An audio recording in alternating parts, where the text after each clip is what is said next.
Bonjour à tous, on se retrouve pour un nouvel épisode de ReZero. Aujourd'hui, épisode 4, qui commence à nous donner pas mal d'éléments sur du lore un peu plus profond de ReZero, dont je suis au courant, notamment une théorie assez populaire, même si a priori elle manque quand même d'éléments concrets. Ce serait que Subaru, ce serait pas la première fois qu'il arrive dans le monde de Logunica, en tout cas dans le royaume où on suit ses aventures depuis le début. Mais on va en reparler. Donc, au début de cet épisode, Subaru se réveille. Visiblement, il n'est pas mort. Alors, est-ce qu'il est arrivé à un save point? Impossible à dire tant qu'il ne remeurra pas une deuxième fois, enfin une nouvelle fois, pour peu que ça arrive, hein, attention.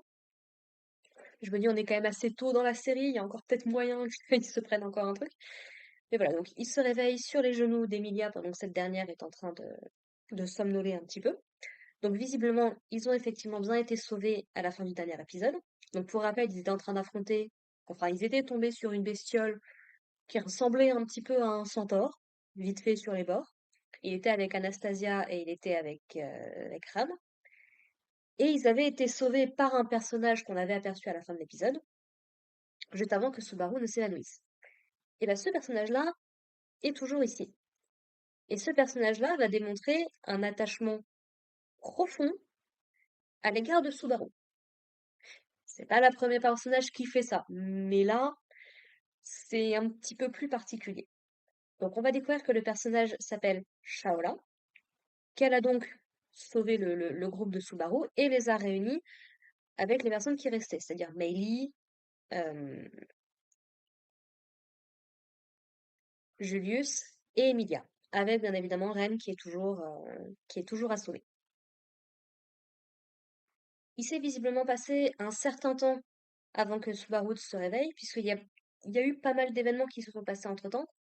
En tout cas, nos personnages ont eu le temps d'explorer un petit peu l'endroit et notamment d'être confrontés à une nouvelle difficulté que bien évidemment seul Subaru va être en capacité de résoudre. Mais on y reviendra. Donc là où Shaola répond immédiatement à Subaru, on nous explique que jusqu'ici elle était silencieuse. Et Shaola nous explique que bah, c'est son maître qui lui a ordonné de ne jamais répondre à personne. Il faut savoir que Shaola, ça fait 400 ans qu'elle est dans la tour des Pléiades et que ce n'est pas forcément à elle qu'on se réfère quand on parle du sage, ou en tout cas le sage de la légende qui aurait emprisonné Satella avec l'ancien chef des Chevaliers Sacrés et le dragon Volganica, a priori n'était pas Shaola. Mais Shaola était présente à cette époque et a beaucoup de connaissances de ce qui s'est passé, a même notamment connaissance des deux autres personnages qui étaient avec eux. Visiblement, elle n'est pas méga fan du premier chevalier sacré, donc c'est-à-dire le rang qu'occupe actuellement Reinhardt. Visiblement, elle n'est pas méga fan, apparemment c'était pas quelqu'un avec qui elle s'entendait bien, ni même qui aurait été une bonne personne. Donc quand tu vois les capacités qu'est capable de mettre en œuvre Shaola, tu te dis c'était qui ce gars, quoi. Et Volganica, ça nous en dit pas grand-chose, quoi. Et donc du coup, la question c'est qui est ce fameux sage qu'on voit même sur les pièces de monnaie et qui est censé être aussi important. Et ben c'est un personnage dont on a déjà entendu parler en saison 1, mais que vous avez peut-être un petit peu oublié. Il s'agit de Flugel. Alors, qui est Flugel? Donc a priori ce serait la personne qui est responsable de l'enfermement de Satella, puisqu'on rappelle que Satella, donc la sorcière de l'envie, la sorcière de la jalousie, est prisonnière. A priori, elle aurait dévoré les autres sorcières, comme ce qu'on avait vu en saison 2, et elle-même avait été emprisonnée. Elle n'est pas morte, puisqu'apparemment elle ne peut pas être tuée. Et donc, a priori, ce serait ce fameux Flugel, entre autres choses, qui en est responsable. Flugel, on en avait entendu parler en saison 1. Rappelez-vous, quand Subaru était un petit peu chassé par Beltégeuse, à l'époque, ça s'est terminé au niveau d'un grand arbre, qu'on voyait peut-être même déjà avant au niveau de la baleine, je crois, il me semble. Eh bien, a priori, c'est Flugel qui a planté cet arbre, parce que c'était qu'une petite graine, et ça fait 400 ans, donc l'arbre est devenu un truc assez important. Mais Flugel, c'est également un personnage dont on a brièvement entendu parler en saison 2 également. Rappelez-vous quand on a eu le flashback d'Emilia, pour expliquer un petit peu d'où elle vient. On se rend compte qu'elle a connu Beltégeuse quand il était plus jeune, il y a à peu près 100 ans de cela, et Beltégeuse a été obligée d'utiliser un des facteurs des sorcières, celui de la paresse, pour espérer pouvoir combattre Régulus et Pandora. Sauf que quand il le fait, il mentionne Flugel, justement, qui a priori aurait été son maître, ou en tout cas quelqu'un qu'il respecte. Ce qu'il faut savoir, c'est que Beltégeuse est un esprit, lui aussi. Ça peut avoir de l'importance, puisque on a Beltégeuse qui était un esprit qui était lié à Flugel, on a Béatrice, qui est un esprit, qui a été créé par Equina et qui ensuite a décidé de vouer sa vie à Subaru. On a également Eridna, donc l'espèce de parure à tête de renard que portait Anastasia et qui, à l'heure actuelle, contrôle le corps d'Anastasia, qui était un esprit artificiel lié à Echidna. Et on a enfin Puck, qui est également un esprit artificiel, si je ne me trompe pas, créé, ou en tout cas en lien avec Echidna, et qui a voué sa vie à Emilia. Pourquoi je dis que tout cela est important? Puisque d'après Shaola, son maître, donc Flugel, c'est Subaru. Et elle nous explique qu'elle l'a pas reconnu par rapport à son apparence, mais par rapport à son âme, je crois, ou à son énergie magique, enfin bref. Non, non, je me trompe. Elle le reconnaît par rapport à l'odeur qu'il dégage. Et là où c'est intéressant, c'est que l'odeur que porte Subaru, c'est pas la première fois qu'on en entend parler. La première à l'avoir évoquée, c'était tout début de la saison 1, c'était Ren, qui justement se méfiait à fond de Subaru, parce qu'il avait l'odeur de quoi? Des miasmes de la sorcière, de Satella. Puisque, pour une raison qu'on ignore, Satella, elle a un truc pour Subaru. Elle est persuadée qu'il l'a sauvée, qu'il lui a apporté des trucs fantastiques il y a peut-être 400 ans, mais on ne sait pas exactement quand. Ce qui fait que, bah, elle a décidé de lui donner le pouvoir de revenir à la vie s'il se fait tuer, dans l'espoir qu'il puisse avoir la meilleure vie possible. Et que, si possible, il s'inclut dans les personnes qu'il essaye de sauver. C'était tout ce qui avait été mis en place dans la saison 2. Et du coup, on sait que Flugel a connu Satella. Brièvement ou pas, la nature de leur relation, pour l'instant, on n'en sait pas grand-chose. Mais on sait que les deux se connaissaient. Et si effectivement Shaola reconnaît Flugel en Subaru, est-ce que ce serait pas un petit peu le cas de Satella aussi? La question se pose. Là où ça devient d'autant plus intéressant, c'est quand on regarde un petit peu l'attirail de Shaola. Je vous avais dit dans un épisode précédent de faire attention à la façon dont elle est habillée. Parce que ça pourrait peut-être vous rappeler quelque chose. Ou quelqu'un. Quand on regarde bien, Shaola a exactement le code couleur qu'avait Subaru dans les saisons précédentes. De façon assez intéressante, Subaru a changé de vêtements au début de cette saison. Il ne porte pas son classique survêtement blanc, jaune, blanc, orange et noir. Il porte une autre tenue. Ce qui fait que du coup, la ressemblance, on la voit pas forcément si on n'est pas dans si on n'est pas dans le truc. Mais donc, visiblement, Shaola partage un code couleur avec Subaru, alors qu'a priori, elle l'a jamais rencontré jusqu'ici. Par contre, elle connaît Flugel, qu'elle reconnaît en Subaru. Donc il y a des petits trucs qui commencent un petit peu à se faire. Et enfin, le dernier indice qu'on a par rapport à tout ça, c'est l'épreuve que va devoir affronter Subaru à la fin de cet épisode. Puisque oui, encore une fois, Subaru va devoir affronter une épreuve pour permettre au reste du groupe d'avancer. Cette épreuve, qu'est-ce que c'est? Pour pouvoir avoir accès à la bibliothèque qui se cache dans la tour des Pléiades, qui est donc a priori la fonction première de la tour. Le côté surveillance de la sorcière, c'était un plus, quoi. À la base, c'était surtout une bibliothèque. Et pour ce faire, il faut passer une épreuve. Tous les autres ont essayé, ils n'ont pas réussi. Le principe, c'est quoi? C'est il y a une énigme. Il y a une espèce de monolithe, donc un espèce de pavé noir qui flotte un petit peu dans l'air. quand on le touche, ça déclenche une énigme. Ça parle d'un sage, d'un ennemi, que Shaola aurait tué par le passé. Et quelqu'un, a priori, dont on devrait savoir qui c'est, quoi. Sauf que bah, personne n'a trouvé la réponse. Et surtout, quand on touche ce monolithe et que l'énigme se déclenche, il y en a tout plein d'autres qui débarquent d'un coup. Et a priori, d'après ce que nous dit Julius, ça sert à rien d'essayer de toucher au pifomètre, ça ne marchera pas. Il faut comprendre, a priori, la logique derrière cette énigme. Et donc, bon, bah, Subaru, il se pose quelques questions. Il se dit, bon, Shaola, ça te dit un truc à tout hasard, l'ennemi que tu aurais pu battre? Shaola, elle a pas l'air de vraiment trop savoir non plus en soi.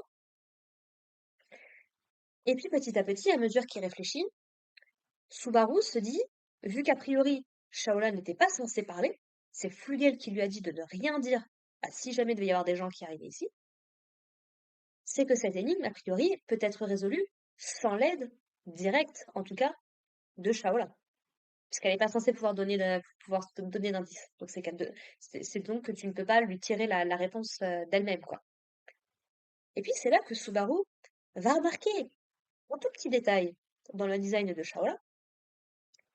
C'est donc, elle a les cheveux attachés dans une espèce de tresse et elle a une espèce de grosse perle qui termine le truc.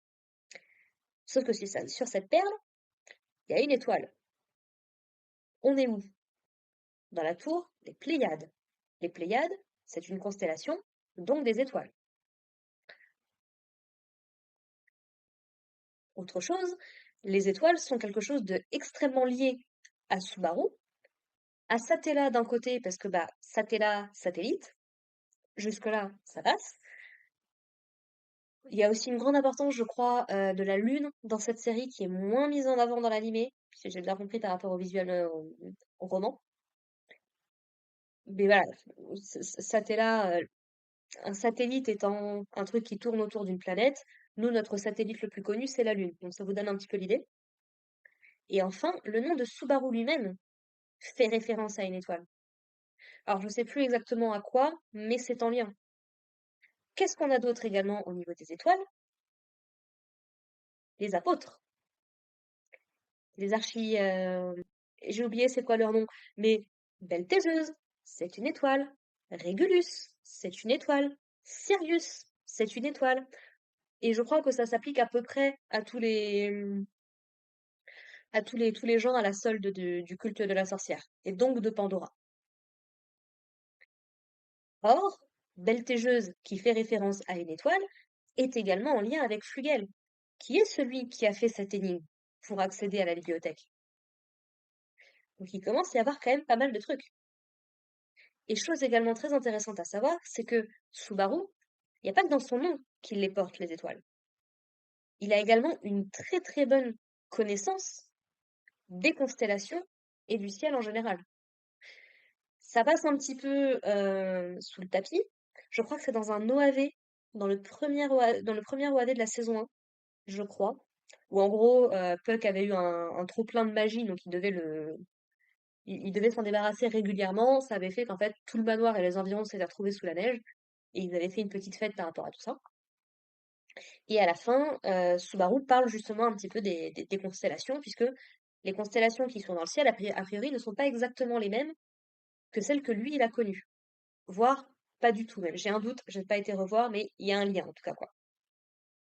Et donc du coup, bah, Subaru, après avoir un petit peu réfléchi, après avoir vu que Shaola avait l'indice d'une étoile sur elle, il décide de demander l'aide de Béatrice pour qu'elle le fasse s'envoler dans les airs et pour qu'il puisse avoir une vue de la salle un peu plus globale. Ça faisait partie des trucs que je ne connaissais pas par rapport à cette saison, mais quand j'ai vu ça, quand j'ai vu qu'il sautait en l'air, et sachant ce que les connaissances qu'a Subaru, je me suis dit, à tous les coups, les monolithes, ça forme un pattern, ça forme une constellation.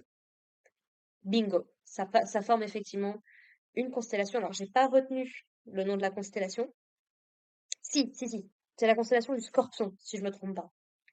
Puisque donc, euh, en fait, l'idée c'est que le nom de Shaola, c'est quelque chose qui peut se traduire, a priori, je pense, en japonais, langue que connaît Subaru, qui fait référence au dard, et donc le dard du scorpion. Il se trouve que dans la mythologie grecque, vu les noms, je crois, je suis pas sûre, il me semble que c'est la mythologie grecque, il y a un héros qui a été tué par un scorpion, et c'est Orion. Et en fait, l'énigme, j'ai oublié d'en parler, mais mentionne l'étoile, enfin, mentionne le truc le plus brillant par rapport à ce héros ou par rapport à Shaola elle-même, je sais plus très bien, par rapport à la personne qui l'a tué. Et du coup, bah, la constellation d'Orion, qui est une constellation qui existe, soi-disant que c'est Orion qui a été tué par le scorpion et donc qui a été transformé en étoile, mais le scorpion aussi, bref, compliqué. Et l'idée, c'est qu'il y a deux étoiles dans la constellation d'Orion qui pourraient correspondre à l'étoile la plus brillante. Il y en a une, on la connaît. Elle s'appelle Beltégeuse. Je dis ça comme ça. Sauf que elle brille entre guillemets de façon intermittente. C'est-à-dire que des fois elle brille très très fort, des fois elle brille un petit peu moins fort. Il y en a une autre par contre, qui s'appelle l'étoile Rigel, ou Rigel, peu importe. Et qui elle, de son côté, brille tout le temps, très fort. Du coup, Subaru va en déterminer s'il devait choisir, en tout cas ce serait cette étoile-là qu'il choisirait. C'est la réponse qu'il donne au monolithe. L'épreuve se termine, ils peuvent avancer, ils ont accès à la bibliothèque. L'épisode se termine là-dessus. Et du coup, c'est là, globalement, que naît la théorie que Subaru et Flugel, d'une certaine façon, sont une seule et même personne. Ou en tout cas, sont très, très, très profondément liés. Tout comme Satella est lié à Emilia. D'une façon ou d'une autre. Qu'on le veuille ou non, il y a forcément un lien. A priori, elles sont pas censées être la même personne. Mais bon. Et donc voilà, la théorie, ce serait ça. Puisque ça pourrait expliquer bah, pourquoi est-ce que Flugel a autant de connaissances qui se rapportent à la vie de Subaru, en tout cas de l'univers dans lequel il a grandi, le nôtre. Ça peut expliquer ouais, des trucs au niveau des constellations, il y a plein de petits détails comme ça qui donnent l'impression que Subaru est peut-être lié à Flugel.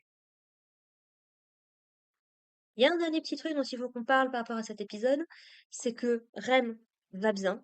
Elle a été placée avec Patrache dans une salle à côté pour se reposer, puisque Patrache aussi a un petit peu morflé à cause du dernier épisode.